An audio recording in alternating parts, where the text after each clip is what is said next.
সকালটা ছিল কর্মব্যস্ত, তবুও আকাশে ছিল হালকা কোমলতা। কাজের শুরুতে পৌঁছেই আমি হাঁটছিলাম টিম হর্টনসের দিকে। নিলাম 1 কাপ গরম কফি আর সাথে ব্লুবেরি মাফিন।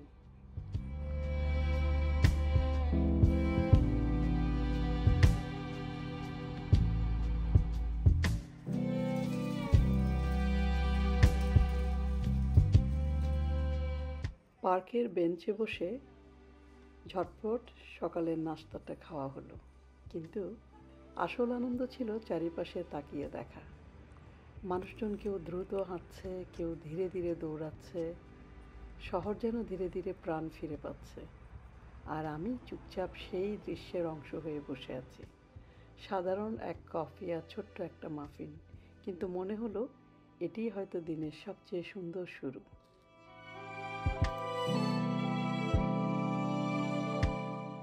বাড়ি ফিরে দেখি রেশমি, আমার আদরের ছোট্ট বিড়ালটি, সোফার উপর গোল হয়ে শুয়ে আছে, একদম শান্তির প্রতীক যেন।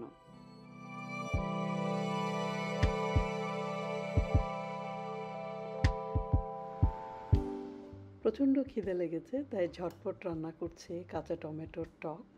খুবই সহজ, রসুন পেঁয়াজ দিয়ে সিদ্ধ করে হালকা একটু লবণ এবং হলুদ ছিটিয়ে সিদ্ধ করে নিতে হবে। এরপর ভালো করে ব্লেন্ড করে নিতে হবে। আর ফোড়ন দিয়েছি শুকনা মরিচ আর রসুন দিয়ে। ইচ্ছা করলে তোমরা 5 ফোড়নও দিতে পারো। আমার টমেটো তো টক না, যদি টক হয় একটু চিনি দিলে খারাপ লাগে না। তো টমেটোগুলি কিন্তু আমার বাগান থেকে তোলা।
আর সাথে থাকছে আবারও বাগান থেকে তোলা তাজা বাঁধাকপি, টমেটো।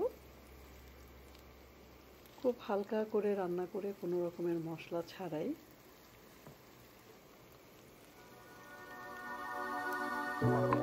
আর প্রোটিনের জন্য আমি দিয়েছি ডিম। এটি ছিল আমার দুপুরের খাবার।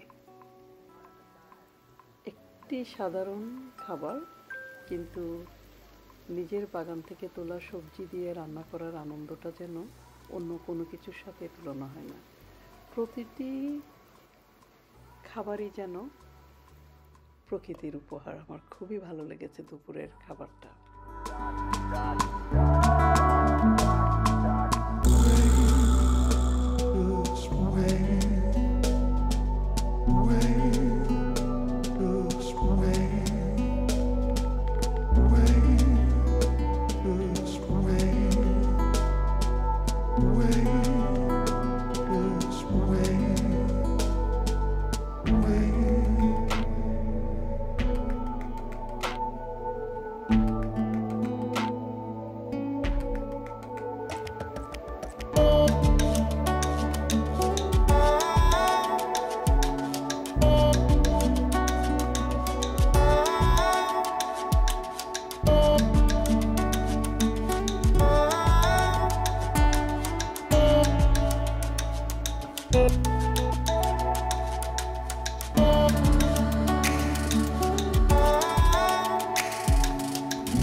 আজকের দিনটি চমৎকার, অতটা ঠান্ডাও না আবার বেশি গরমও না, আর আকাশটা মনে হয় সোনালি হয়ে আছে।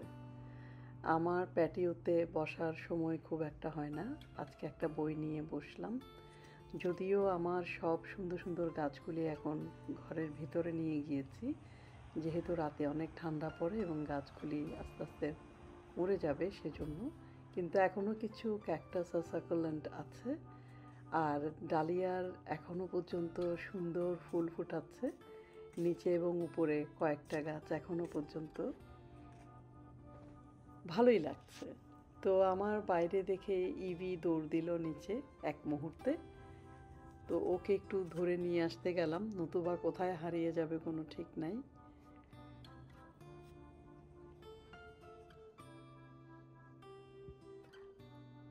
আর পাশের বাড়ির বিড়ালটাও কিন্তু আমার মেয়ে বিড়ালদের জন্য উকিঝুঁকি দেয়।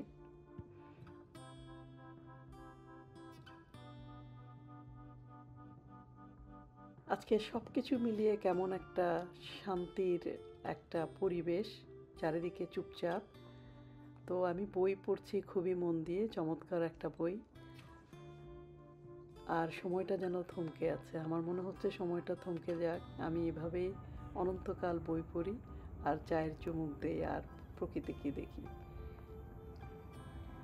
আসলে মাঝে মাঝে ভালো থাকাটা খুব কম জিনিসের মধ্যেই পাওয়া যায়, আমরা সেটা অনেক সময় বুঝতে পারি না বা উপলব্ধি করি না।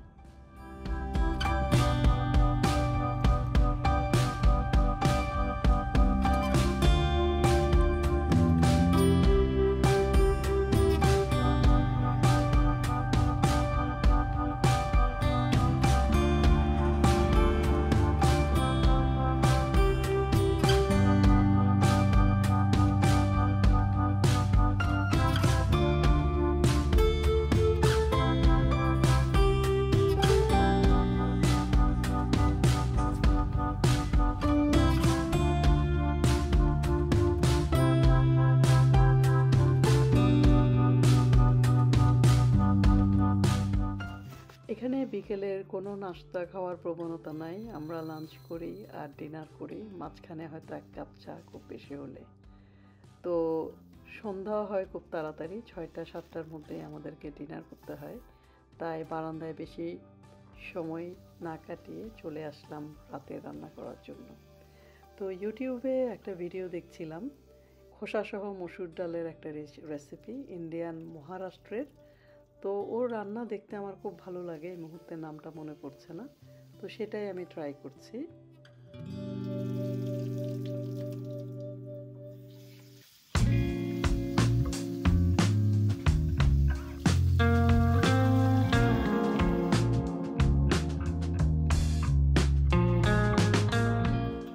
আর এই ক্যান কাবলি ছোলাটা আসলে আমি রেডি করছি, ধুয়ে নিচ্ছি ঢ্যাঁড়সের সাথে দিব বলে। ঢ্যাঁড়সের রেসিপিটাও একটু ভিন্নধর্মী, কিন্তু খুবই ভালো লেগেছে।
এটাও ইউটিউবের একটা ভিডিও, খুবই সিম্পল, কোনো রকমের মশলা ছাড়া, জাস্ট পেঁয়াজ, রসুন আর কাঁচামরিচ আর ঢ্যাঁড়সটাকে আস্ত রেখেছে, সাথে টমেটো আর চিকপিস। এটা আসলে একেবারে কোনো ভাত রুটি এগুলি ছাড়াও এমনিই খাওয়া যায়, ফুল একটা মিলের মতো। তো আমার দুটো রান্নাই বেশি ভালো লেগেছে ঢ্যাঁড়সটা, যেহেতু ডালটাতে একটু মশলা ছিল, তো হয়তো পরবর্তী সময়ে আমাকে আরও একটু কম মশলা দিতে হবে। আমার সব ধরনের মশলা খেতে ভালো লাগে না, স্পেশালি ধনিয়া জিরা। তো কাজের দিনে বেশি ঝামেলা না, ঝটপট এগুলি ছিল আমার রাতের খাবার, এবং আমি সাধারণত 7টা সাড়ে 7টার মধ্যে রাতের খাবারটা শেষ করে ফেলি। একদম 9টা 10টা পর্যন্ত এত রাতে খাওয়াটা বাংলাদেশে যাওয়ার পর থেকে বন্ধ হয়ে গেছে।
প্রতিবেশী বাগান থেকে অনেকগুলি অ্যাপেল আমাকে দেওয়া হয়েছে, এবং সবগুলি সবুজ রঙের অ্যাপেল। এতগুলি অ্যাপেল এমনিও খাওয়া যাবে না, ভর্তা বানিয়ে এত তাড়াতাড়ি শেষ করা যাবে না, সেজন্য চিন্তা করলাম যে একটু আচার বানাই। আপেলের আচার কিন্তু খুব মজা, স্পেশালি টক টক। তো আমি এখানে একেবারে বাংলাদেশীয় স্টাইলে 5 ফোড়ন, শুকনা মরিচ, রসুন কুচি, তারপর গুড়ের জায়গায় ব্রাউন সুগার আর একটু ভিনেগার, এই দিয়ে এই চাটনিটা বানাচ্ছি, যেভাবে সচরাচর সবাই করে সেরকম। তো অ্যাপেলের চাটনি দিয়ে আসলে ভাত বা যে নান যে কোনো কিছু খেতে কিন্তু খুব মজা লাগে। আমি 1 জার বানিয়েছি। তো আজকে যতগুলি রান্না তোমাদের সাথে আমি শেয়ার করেছি, এটা হলো আমি আমার কাজের দিনে সারাদিন কিভাবে আমার দিনটাতে কি কি রান্না করি, কিভাবে খাই, সেটারই ভিডিও। আর প্রত্যেকটা জিনিস কিন্তু বাগান থেকে, কোনোটাই কেনা না, সেটাই।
সাধারণ একটা দিন, সাধারণ কিছু রান্না, কিন্তু আমার কাছে মনে হয় যে বেঁচে থাকাটাই আনন্দের এবং মাঝে মাঝে কিছু দিনকে খুব অর্থপূর্ণ মনে হয়। আজকে আমার দিনটা অর্থপূর্ণ মনে করার কারণ হচ্ছে নিজের হাতে বাগান করা সবজি দিয়ে রান্না করা খাবার খাচ্ছি। আর আমার বিড়াল দুটি আমাকে অসম্ভব রকমের সুন্দর মায়া ভরা সময় দিয়েছে, সেজন্য আমি অত্যন্ত কৃতজ্ঞ। এতক্ষণ আমার সাথে থাকার জন্য অনেক অনেক ধন্যবাদ। সবাই অনেক ভালো থেকো। আবারও আসবো নতুন একটা ভিডিও নিয়ে। আল্লাহ হাফেজ।